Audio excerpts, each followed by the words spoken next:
It's 7:30. Good morning. I'm Ian Crouch with Hunter News. A 23-year-old man is due to front Newcastle local court on Thursday, accused of indecently assaulting a female student at the University of Newcastle's Callaghan campus.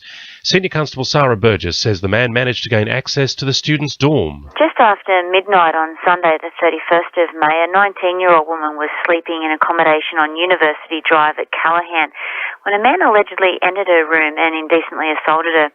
A male friend heard her yell for help and removed the man from her room.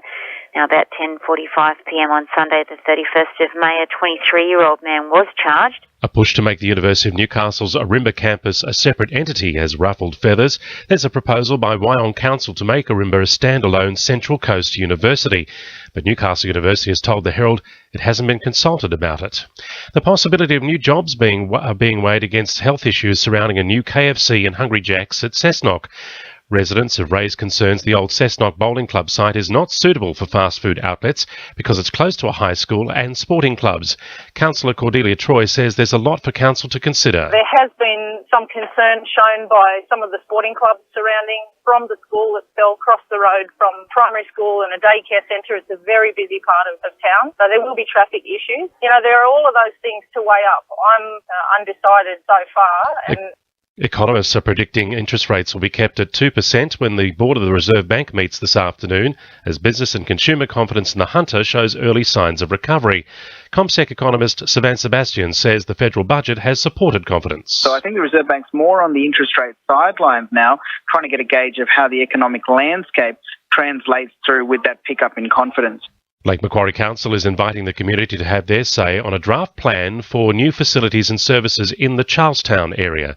The plan will require more than $90 million in developer contributions for road upgrades, bus shelters, sporting fields and playgrounds.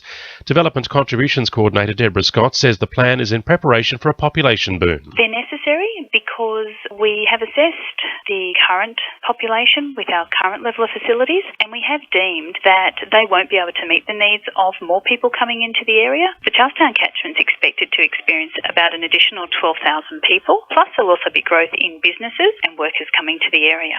And today marks the 100th anniversary of the former BHP Steelworks opening in Newcastle.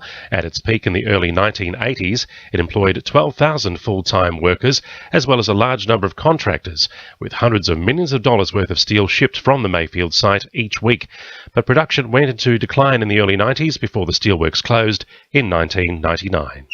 Sport for our sponsor, newcastlecheapestcars.com.au. The Newcastle Knights hope their slim loss to the Warriors in Auckland over the weekend will spark new life in the team's season. The side went down by a narrow 4 points despite being ravaged by injury and missing a number of key players. Unbeaten after the first 4 rounds of the season, the club is now 2 points shy from qualifying for the top 8, and the pressure is on for them to perform in the next few rounds. Meanwhile, the Knights have denied speculation this coming Saturday's game against Canberra will be Joey Leilua's last for the club. Leilua had been contracted to the club until the end of next season, but has exercised a get-out clause to continue his career elsewhere, with the Raiders being hot favourites to sign the 23-year-old. Knights director Michael Hagan has assured Leilua will see out the remainder of the season with Newcastle. And in golf, Musselbrook's Kurt Barnes is wary of over-practicing for the upcoming 115th US Open, saying he'll train for it as if it's any other competition. That's sport. I'm Emily Crow. 2 NURFM News Time 26 to 8.